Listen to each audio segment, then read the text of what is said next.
नमस्कार। आजकल बहुत से लोग विदेश में काम करने या रहने के बाद भारत वापस आ रहे हैं और ये एक बड़ा बदलाव होता है, सिर्फ पर्सनल लाइफ में नहीं बल्कि फाइनेंशियल मामलों में भी, है ना। आज हम इसी से जुड़े एक बहुत बहुत ज़रूरी पहलू पर बात करेंगे कि जब कोई एनआरआई यानी नॉन रेसिडेंट इंडियन भारत लौटकर यहाँ का निवासी बन जाता है तो उनके वो जो एनआरई और एनआरओ बैंक खाते होते हैं उनका क्या होता है। देखिए, हमारे पास इस पर आरबीआई, इनकम टैक्स डिपार्टमेंट और फेमा के जो नियम हैं और कुछ बड़े बैंकों की जो प्रक्रियाएं हैं उनसे जुड़े नोट्स हैं। हमारा मकसद है इन नियमों की गुत्थियों को थोड़ा सुलझाना, ये समझना कि अगर मतलब लापरवाही हुई तो क्या मुसीबतें आ सकती हैं। और यकीन मानिए, जुर्माने काफ़ी तगड़े हो सकते हैं। और सबसे ज़रूरी, अगर किसी की स्थिति बदल गई है, रेजिडेंट बन गए हैं, तो उन्हें करना क्या चाहिए। कभी सोचा है कि नियमों का पालन न करने पर फेमा के तहत खाते में जितनी रकम है उसका 3 गुना तक जुर्माना लग सकता है, या फिर वो जो ब्लैक मनी एक्ट है उसके तहत भी भारी पेनल्टी का डर रहता है। ये सिर्फ मतलब डराने वाली बातें नहीं हैं। चलिए इस पूरे मामले को ठीक से समझते हैं। तो शुरू करते हैं बिल्कुल बेसिक से। ये एनआरई और एनआरओ खाते होते क्या हैं? अक्सर लोग इनमें कंफ्यूज हो जाते हैं। हाँ, ये कन्फ्यूजन काफी आम है, सही कहा आपने। देखिए, एनआरआई यानी नॉन रेजिडेंट एक्सटर्नल खाता, ये खाता खास तौर पर विदेश में कमाई गई मुद्रा को भारत में रखने के लिए होता है। इसकी सबसे बड़ी खासियत ये है कि इसमें जमा मूल रकम और उस पर मिलने वाला ब्याज दोनों आसानी से विदेश वापस भेजे जा सकते हैं, जिसे हम फुली रीपैट्रिएबल कहते हैं। और आम तौर पर जब तक आप एनआरआई हैं, इस खाते के ब्याज पर भारत में कोई इनकम टैक्स नहीं लगता। अच्छा। हाँ, इसे आप एक तरह की वीआईपी लेन समझ सकती हैं, जो सिर्फ विदेशी कमाई के लिए है। अच्छा, वीआईपी लेन सिर्फ विदेशी कमाई के लिए। ये समझना आसान हुआ। और एनआरओ खाता, वो क्या है फिर? एनआरओ यानी नॉन रेजिडेंट ऑर्डिनरी खाता, ये खाता भारत में होने वाली आय को जमा करने के लिए है। जैसे मान लीजिए भारत में कोई प्रॉपर्टी है जिससे किराया आ रहा है, या कोई पुराना निवेश है जिससे डिविडेंड मिल रहा है, या शायद पेंशन आ रही है, वो पैसा एनआरओ खाते में जाता है। ओके। और एनआरई के बिल्कुल उलट, एनआरओ खाते पर मिलने वाला ब्याज टैक्सेबल होता है, मतलब उस पर टैक्स लगता है। और इससे पैसा विदेश भेजने की भी कुछ सीमाएं हैं आरबीआई के नियमों के तहत। अच्छा। हाँ, एक और विकल्प भी होता है वैसे, आरएफसी खाता, रेजिडेंट फॉरेन करेंसी। ये उन एनआरआई के लिए है जो भारत वापस आ गए हैं और अपनी विदेशी मुद्रा को कुछ समय तक विदेशी करेंसी के रूप में ही रखना चाहते हैं। अच्छा। लेकिन इसके अपने नियम और शर्तें हैं। ठीक है, तो एनआरई विदेशी कमाई के लिए टैक्स फ्री ब्याज वाला और एनआरओ भारतीय कमाई के लिए टैक्सेबल ब्याज वाला, मोटा मोटी यही फर्क है। हाँ, बिल्कुल। पर यह सब इस बात पर निर्भर करता है कि कोई व्यक्ति निवासी है या अनिवासी, राइट? सही। तो इनकम टैक्स कानून के हिसाब से ये बदलाव कब माना जाता है? मतलब किस दिन से कोई एनआरआई निवासी बन जाता है? क्या ये सिर्फ वीजा बदलने से होता है या भारत में कितने दिन रहे, इसका कोई हिसाब किताब है? नहीं, ये वीजा स्टेटस पर नहीं बल्कि भारत में बिताए दिनों के हिसाब किताब पर ही आधारित है। इनकम टैक्स एक्ट का सेक्शन 6 इसे डिफाइन करता है। मोटे तौर पर 2 मुख्य नियम हैं। पहला, अगर कोई व्यक्ति किसी फाइनेंशियल ईयर में यानी 1 अप्रैल से 31 मार्च के बीच 182 दिन या उससे ज्यादा भारत में रहता है तो वो उस साल के लिए निवासी माना जाएगा। सीधी सी बात। 182 दिन यानी करीब 6 महीने। हाँ। ये तो काफी स्पष्ट है। और दूसरा नियम, वो क्या था? दूसरा नियम थोड़ा सा, क्या कहते हैं, पेचीदा है। ये उन लोगों के लिए है जो 182 दिन तो नहीं रहे पर काफी समय भारत में बिताया है। नियम कहता है कि अगर कोई व्यक्ति उस फाइनेंशियल ईयर में 60 दिन या उससे ज्यादा भारत में रहा हो। 60 दिन, ओके। हाँ, और साथ ही उससे ठीक पिछले 4 फाइनेंशियल ईयर में कुल मिलाकर 365 दिन या उससे ज्यादा भारत में रहा हो तो भी वो निवासी माना जाएगा। अच्छा, 60 दिन इस साल और पिछले 4 साल में 365 दिन। हाँ, हालांकि इसमें एक पेंच है। भारतीय नागरिकों या भारतीय मूल के व्यक्तियों के लिए जो भारत सिर्फ घूमने आते हैं, कुछ शर्तों के साथ ये 60 दिन की सीमा भी 182 दिन हो सकती है, खासकर अगर उनकी भारतीय आय एक निश्चित सीमा से कम हो। इसलिए अपनी सही तारीख पता करना बहुत ज़रूरी है, क्योंकि उसी दिन से आपकी टैक्स की सारी जिम्मेदारियां बदल जाती हैं। मतलब एनआरई खाते का वो जो टैक्स फ्री स्टेटस था वो खत्म हो जाता है और आपकी जो ग्लोबल इनकम है, दुनिया भर की कमाई, वो भारत में टैक्सेबल हो सकती है। बाप रे, यानी सिर्फ भारत वापस आ जाना काफी नहीं है, यहाँ कितने दिन बिताए इसका पूरा हिसाब रखना पड़ता है। बिल्कुल। अच्छा, मान लीजिए कोई व्यक्ति हिसाब किताब में चूक गया या उसे पता ही नहीं चला कि वो 182 दिन पूरे करके निवासी बन चुका है और उसने बैंक को नहीं बताया। एनआरआई खाता वैसे ही चलता रहा। अब क्या होगा?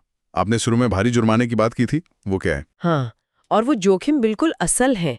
यहाँ कई कानून लागू हो सकते हैं।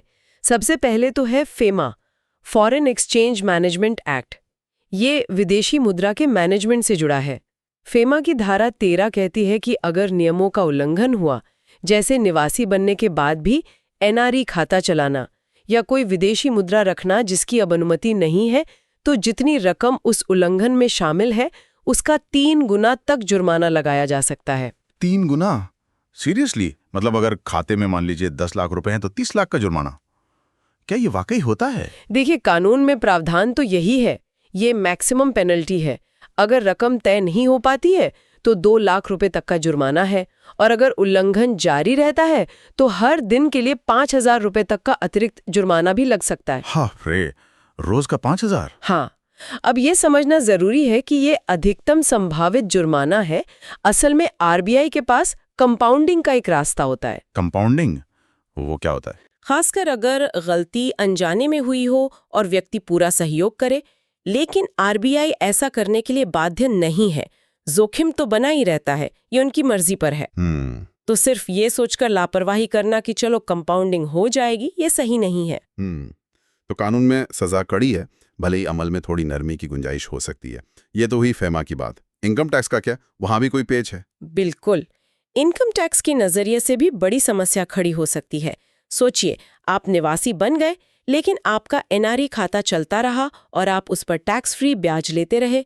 इनकम टैक्स विभाग जब ये पकड़ेगा तो वो न सिर्फ उस ब्याज पर टैक्स वसूलेगा, अच्छा, बल्कि उस टैक्स पर ब्याज और जुर्माना भी लगाएगा। और ये रकम काफी बढ़ सकती है, खासकर अगर कई सालों तक ये चलता रहा हो।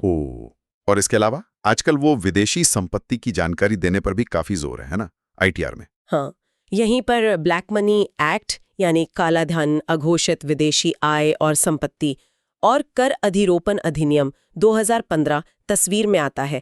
अगर आप भारत के निवासी बन गए हैं और आपकी विदेश में कोई संपत्ति है, जैसे बैंक खाता, शेयर, प्रॉपर्टी वगैरह, और आपने उसे अपने भारतीय इनकम टैक्स रिटर्न आईटीआर के शेड्यूल एफए फॉरेन एसेट्स में नहीं दिखाया, तो ये एक गंभीर अपराध माना जाता है। पहले इसके लिए हर साल की चूक पर, मतलब हर फाइनेंशियल ईयर के लिए 10 लाख का भारी जुर्माना था। 10 लाख रुपए हर साल की चूक पर? ये तो बहुत ज्यादा है। हाँ, ये बहुत सख्त प्रावधान था। हालांकि हाल ही में फाइनेंस एक्ट 2024 में थोड़ी राहत दी गई है। अच्छा, क्या राहत है? अब अगर कुल अघोषित विदेशी संपत्ति जैसे बैंक बैलेंस, शेयर वगैरह, मतलब जमीन जायदाद नहीं, की वैल्यू 20 लाख रुपए से कम है तो शायद ये 10 लाख वाला जुर्माना ना लगे। लेकिन अगर वैल्यू 20 लाख से ज्यादा हो जाती है या फिर मामला अचल संपत्ति यानी रियल एस्टेट का है, तो वो 10 लाख प्रति वर्ष का जुर्माना अभी भी लागू हो सकता है। और साथ ही टैक्स चोरी का मामला तो अलग से चलेगा ही।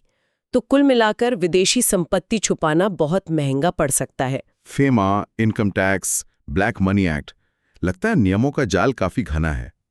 क्या बैंकों की तरफ से भी कोई कार्रवाई हो सकती है अगर उन्हें पता चले? हाँ, बैंक भी अपनी जगह कार्रवाई कर सकते हैं। अगर उन्हें पता चलता है कि आपकी निवासी स्थिति बदल गई है और आपने सूचित नहीं किया है, तो ये केवाईसी, नो योर कस्टमर नियमों का उल्लंघन है। हाँ, केवाईसी तो बहुत जरूरी है आजकल। बिल्कुल। तो बैंक क्या कर सकते हैं? वो खाता फ्रीज कर सकते हैं, जिससे आप पैसे निकाल या जमा नहीं कर पाएंगे। वे लेन देन रोक सकते हैं या कुछ शुल्क भी लगा सकते हैं। कुल मिलाकर ये सिर्फ सरकारी एजेंसियों का मामला नहीं, आपके रोजमर्रा के बैंकिंग कामकाज में भी रुकावट आ सकती है। तो ये बात साफ है कि इसे हल्के में लेना बहुत बड़ी भूल होगी। ये सिर्फ एक फॉर्म भरने की बात नहीं है, इसके पीछे कानूनी और वित्तीय परिणाम काफी गहरे हैं। अब आते हैं समाधान पर। मान लीजिए किसी को आज ये जानकारी मिली और उन्हें लगता है कि अरे, शायद मेरी निवासी स्थिति बदल चुकी है। उन्हें फौरन क्या करना चाहिए? एक तरह की एक्शन चेकलिस्ट क्या हो सकती है? बिल्कुल, एक स्पष्ट रोड मैप है जिसका पालन करना चाहिए। घबराने के बजाय एक सिस्टमैटिक तरीके से काम करें। पहला कदम, अपनी स्थिति पक्की करें। हाँ, सबसे पहले तो ये पता लगाना कि आप निवासी बने भी हैं या नहीं। सही। शांति से बैठें और अपने भारत में रहने के दिनों का सही हिसाब लगाएं। वो 182 दिन या 6Z 365 दिन वाले नियम के आधार पर तय करें कि आप किस तारीख से और किस फाइनेंशियल ईयर से निवासी बने हैं। अगर जरा भी शक हो तो किसी टैक्स सलाहकार या चार्टर्ड अकाउंटेंट सीए से सलाह जरूर लें। ये पहला और सबसे जरूरी कदम है। ओके, पहला स्टेप कंफर्म करना। फिर दूसरा, बैंकों को तुरंत बताएं। जैसे ही स्थिति साफ हो, अपने सभी बैंकों को जहां भी आपके एनआरई, एनआरओ या एफसीएनआर खाते हैं, तुरंत सूचित करें। ईमेल भेजें और साथ ही बैंक की शाखा में जाकर लिखित में सूचना दें। लिखित में देना जरूरी है। हाँ, बहुत जरूरी। उनसे खाता बदलने यानी रीडेजिग्नेशन का फॉर्म मांगे और उसे भरें। और बैंक से इस सूचना की प्राप्ति रसीद यानी एक्नॉलेजमेंट लेना बिल्कुल न भूलें, ताकि आपके पास रिकॉर्ड रहे। लिखित सूचना और रसीद, हाँ ये जरूरी है ताकि बाद में कोई विवाद ना हो। ठीक है, आगे क्या? तीसरा, जरूरी कागजात जमा करें। बैंक आपसे कुछ दस्तावेज मांगेगा। आमतौर पर इसमें आपके पासपोर्ट की कॉपी, वीजा या इमिग्रेशन स्टैंप की कॉपी, जिससे भारत आने जाने की तारीखें पता चलें। अच्छा, भारत में स्थायी रूप से रहने के इरादे का प्रमाण, जैसे नौकरी का पत्र या घर का पता, पैन कार्ड, आधार कार्ड अगर है तो, आपकी हाल की तस्वीरें और बैंक का भरा हुआ फॉर्म शामिल होता है। हर बैंक की लिस्ट थोड़ी अलग हो सकती है, इसलिए पहले ही पता कर लें। ठीक है, डॉक्यूमेंट्स जमा कर दिए। चौथा कदम? चौथा और बहुत महत्वपूर्ण, इनकम टैक्स रिटर्न आईटीआर दुरुस्त करें। जिस साल आप निवासी बने, उस साल के आईटीआर में अपनी वैश्विक आय दिखानी होगी, मतलब दुनिया भर की कमाई। अगर उस साल एनआरई खाते से ब्याज मिला है तो उसे आप टैक्स फ्री नहीं मान सकते। उसे अन्य स्रोतों से आय यानी इनकम फ्रॉम अदर सोर्सेज में दिखाएं और उस पर जो टैक्स बनता है उसे चुकाएं। और अगर पिछले सालों में भी ये चूक हुई हो तो? हाँ, अच्छा सवाल है। अगर पिछले सालों में भी ये चूक हुई है तो आप विलंबित या संशोधित आईटीआर फाइल करके गलती सुधार सकते हैं। इसमें देर न करें। यानी पिछली गलतियों को भी सुधारने का मौका है। ये अच्छी बात है। हाँ, कुछ हद तक। पांचवा कदम इसी से जुड़ा है। शेड्यूल फैप से सही भरे। अगर आपकी विदेश में कोई भी संपत्ति है या विदेश से कोई आय हुई है जब आप निवासी थे, तो उसे आईटीआर के शेड्यूल एफए फॉरेन एसेट्स और एफएसआई फॉरेन सोर्स इनकम में दिखाना अनिवार्य है, अगर उनकी कुल वैल्यू निर्धारित सीमा से ज्यादा है। ये ब्लैक मनी एक्ट वाले जुर्माने से बचने के लिए जरूरी है। बिल्कुल, इसे खाली ना छोड़ें। ठीक है, और कोई कदम? हाँ, छठा, आरएफसी खाते पर विचार करें। जैसा मैंने पहले बताया था, आप अपनी एनआरई खाते की विदेशी मुद्रा को आरएफसी रेसिडेंट फॉरेन करेंसी खाते में ट्रांसफर करने का विकल्प चुन सकते हैं। इससे आप अपनी विदेशी कमाई को विदेशी मुद्रा में ही रख सकते हैं और कुछ शर्तों के तहत इस पर ब्याज भी टैक्स फ्री हो सकता है। लेकिन इसकी पात्रता और नियम समझने जरूरी हैं। अपने बैंक से इसके बारे में जरूर पूछें। आरएफसी अकाउंट, ये एक ऑप्शन हो सकता है। सातवां, अन्य निवेशों को भी अपडेट करें।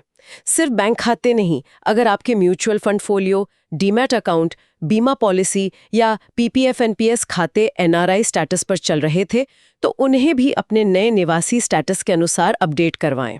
ओह हाँ, ये भी जरूरी है। हाँ, इससे भविष्य में केवाईसी संबंधी परेशानी नहीं होगी। और आखिरी 8वां कदम, और शायद सबसे अहम, पेशेवर सलाह लें। अगर मामला थोड़ा भी जटिल लग रहा है या कई सालों की चूक है या बड़ी रकम शामिल है, तो किसी अनुभवी सीए, टैक्स वकील या फेमा विशेषज्ञ की सलाह जरूर लें। वे आपकी व्यक्तिगत स्थिति को समझकर सही मार्गदर्शन दे सकते हैं। इंटरनेट की जानकारी हर केस में काफी नहीं होती। ये तो काफी विस्तृत और उपयोगी चेकलिस्ट है। मतलब संदेश साफ है, जैसे ही पता चले कि आप निवासी बन गए हैं, तुरंत हरकत में आए। देर करने से मुश्किलें बढ़ेंगी ही, कम नहीं होंगी, है ना? बिल्कुल। अब एक सवाल ये भी उठता है कि अगर किसी से कई साल पहले चूक हो गई हो और अब उन्हें डर लग रहा हो कि क्या करें, क्या अब सब रास्ते बंद हो गए? नहीं, रास्ते पूरी तरह बंद नहीं होते, लेकिन स्थिति थोड़ी मुश्किल जरूर हो जाती है। जैसा मैंने कहा, पहला, आईटीआर सुधारें। जितनी जल्दी हो सके पिछले सालों के लिए विलंबित या संशोधित आईटीआर फाइल करें। अपनी पूरी विदेशी आय और संपत्ति का सही खुलासा करें और ईमानदारी से टैक्स और ब्याज चुका दें। आयकर विभाग अक्सर इसे सकारात्मक रूप से देखता है। ठीक है, ये तो पहला कदम हुआ। दूसरा, फेमा कंपाउंडिंग। अगर डर है कि फेमा का उल्लंघन हुआ है तो नोटिस आने का इंतजार करने के बजाय आप खुद आरबीआई में कंपाउंडिंग के लिए आवेदन कर सकते हैं। अपनी स्थिति साफ बताएं और सहयोग का रवैया रखें। अगर आरबीआई मान जाता है तो मामला एक निर्धारित जुर्माना भरकर सुलझ सकता है, जो शायद अधिकतम पेनाल्टी से काफी कम हो। अच्छा, ये प्रोएक्टिव कदम हो सकता है। हाँ, और तीसरा ब्लैक मनी एक्ट। अगर मामला बड़ी अघोषित विदेशी संपत्ति का है तो तुरंत किसी विशेषज्ञ वकील या सीए से मिलें। जैसा हमने चर्चा की, 20 लाख तक की कुछ संपत्तियों के लिए हालिया राहत मिली है, लेकिन उससे ऊपर के मामलों में जोखिम गंभीर है। यहाँ पेशेवर सलाह के बिना आगे बढ़ना खतरनाक हो सकता है। तो आज की हमारी इस पूरी बातचीत का निचोड़ क्या निकलता है, एक सार क्या है? निचोड़ ये है कि भारत लौटकर निवासी बनते ही अपने एनआरओ खातों की स्थिति बदलवाना एक बहुत जरूरी कानूनी कार्रवाई है। ये महज एक औपचारिकता नहीं है। इसे नजरअंदाज करने के परिणाम गंभीर हो सकते हैं। फेमा के तहत भारी जुर्माना, इनकम टैक्स की देनदारी और ब्याज, और यहाँ तक के ब्लैक मनी एक्ट के तहत भी कार्रवाई का खतरा। बिल्कुल, वो 3 गुना जुर्माना या 10 लाख रुपए की पेनल्टी सिर्फ कागजी बातें नहीं, ये असल में हो सकता है। तो सबसे अच्छा तरीका यही है कि जैसे ही अपनी स्थिति बदले, लोग सक्रिय हो जाएं। बैंकों को बताएं, खाते बदलवाएं या आरएफसी का विकल्प देखें। अपना आईटीआर सही भरें और जरूरत पड़ने पर किसी जानकार की मदद लें। नियमों का पालन करना ही सबसे बड़ा बचाव है। एकदम सही कहा। Compliance is the best defence, इसमें कोई दो राय नहीं। और जाते जाते हमारे श्रोताओं के लिए एक सोचने की एक बात छोड़ जाते हैं। आज हमने बैंक खातों और उनसे जुड़े नियमों पर फोकस किया, लेकिन जब कोई एनआरआई भारत लौटकर निवासी बनता है तो बैंक खातों के अलावा और कौन-कौन से वित्तीय या कानूनी पहलू हो सकते हैं जिन पर ध्यान देने की जरूरत है और जिन पर शायद इन स्रोतों में सीधी बात नहीं हुई? जैसे, क्या उन्हें अपनी वसीयत यानी विल अपडेट करनी चाहिए? विदेश में किए गए निवेशों की रिपोर्टिंग के क्या नियम हैं? क्या हेल्थ इंश्योरेंस या लाइफ इंश्योरेंस पॉलिसियों में कुछ बदलाव करने पड़ते हैं? इन पर भी गौर करना जरूरी हो सकता है। शायद अगले किसी सेशन में इस पर बात करें। Like, comment, and subscribe.